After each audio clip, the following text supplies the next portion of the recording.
Chapter 776, Preparations. Without the high tea session, Klein decided to pray at St. Samuel Cathedral so as to show his devoutness. Of course, he didn't forget to stop and admire the white pigeons on the square, allowing himself to appear leisurely and calm. He entered the cathedral, passing through the murals that were illuminated by the sun from high above and arriving at a dark and deep prayer hall.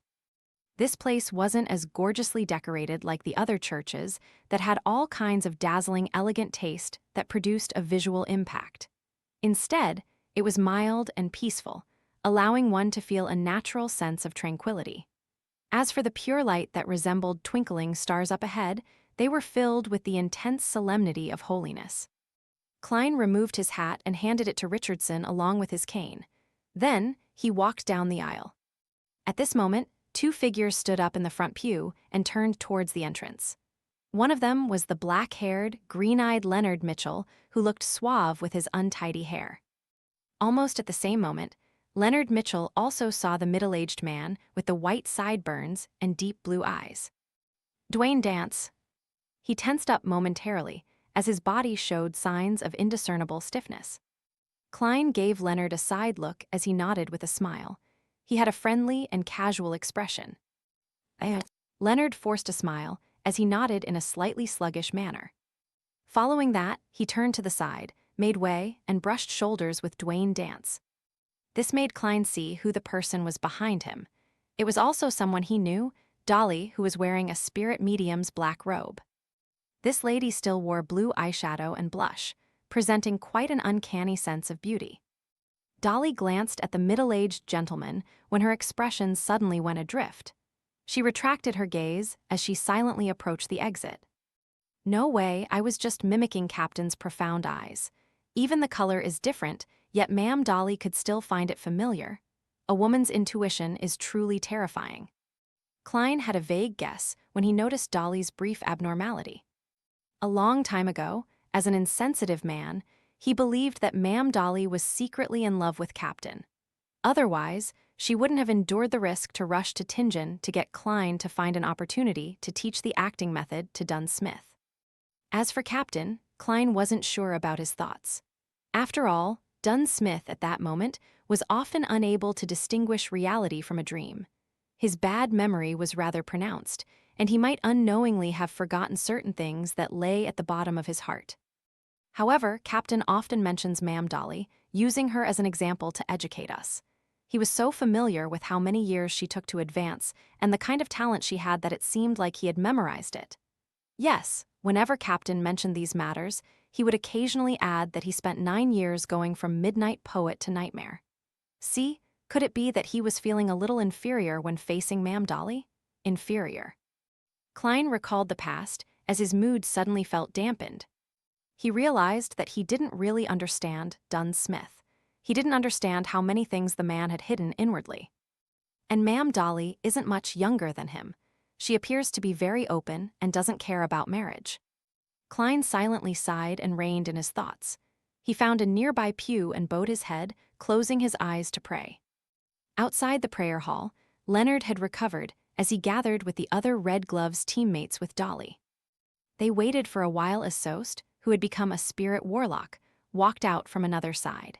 He scanned them and said, "Our mission this time is to use the various clues discovered from the explosion of the Black Skeleton Gang's headquarters to find all the formal members of the numinous episcopate in Backland. Ma'am Dolly is a beyonder from the corpse collector pathway. She knows quite a bit about the numinous episcopate, so His Grace, St. Anthony, has gotten her to assist us." In the evening, Klein, who had dismissed Richardson, took 4 steps counterclockwise and entered above the gray fog. He conjured the world Jayamon Sparrow and made his blurry figure pray. "Please inform Miss Magician that she needs to reserve a hotel room before Friday night. It's best that it's far from the place where Mr. X holds the gathering.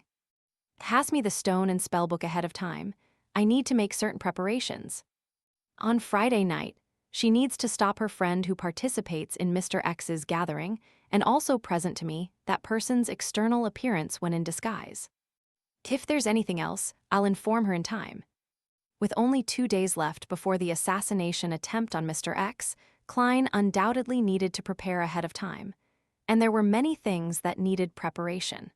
Dwayne Dance wasn't able to do everything, so he had to rely on Miss Magician. His preliminary plan was to use the powers of a faceless to disguise himself as a participant in Mr. X's gathering. He would enter directly with the passcode, and then he would employ different plans based on the situation. According to the experience he had in engaging in combat and controlling his marionette, Klein had a feeling that a marionnettist's principle was try to hide behind the scenes, covertly directing a script. Unless necessary, a marionettist had to avoid engaging in direct combat with others. Currently, the most troublesome point is that Mr. X's gathering is at 8, and usually at this time, Dwayne Dance clearly wouldn't have fallen asleep. He won't be able to escape the notice of his butler and servants and secretly head to Eastborough. Of course, on the contrary, it can also create an alibi, but the problem is, what method should I use to fool everyone in his house?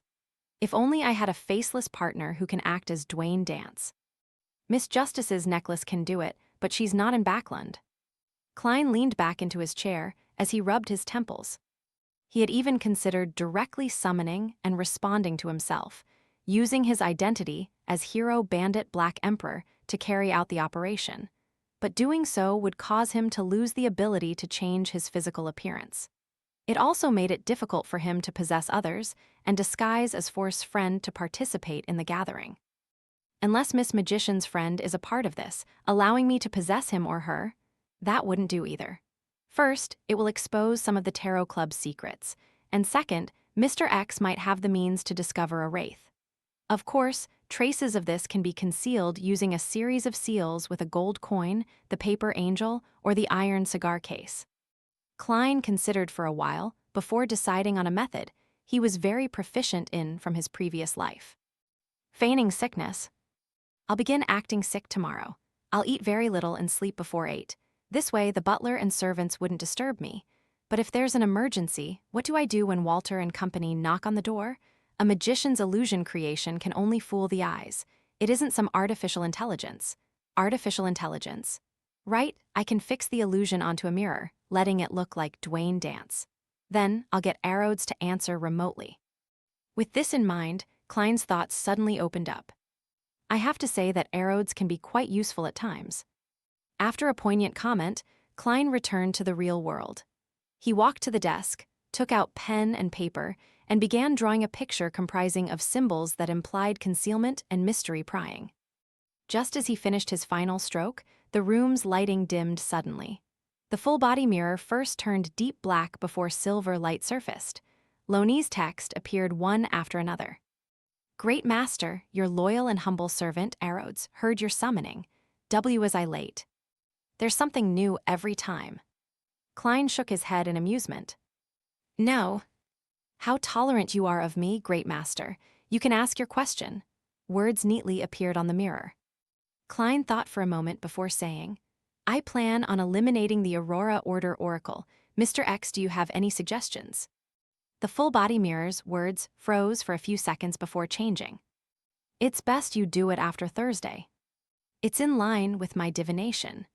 Angel of Fate Ouroboros, or a saint of the Aurora Order, might be around Mr. X tonight and on Thursday. Klein smiled and said, Arrodes, I have something that requires your help. This is my honor. You are giving me an opportunity. Words quickly emerged, fully professing what it meant to be excited and delighted. May I ask what the mission is?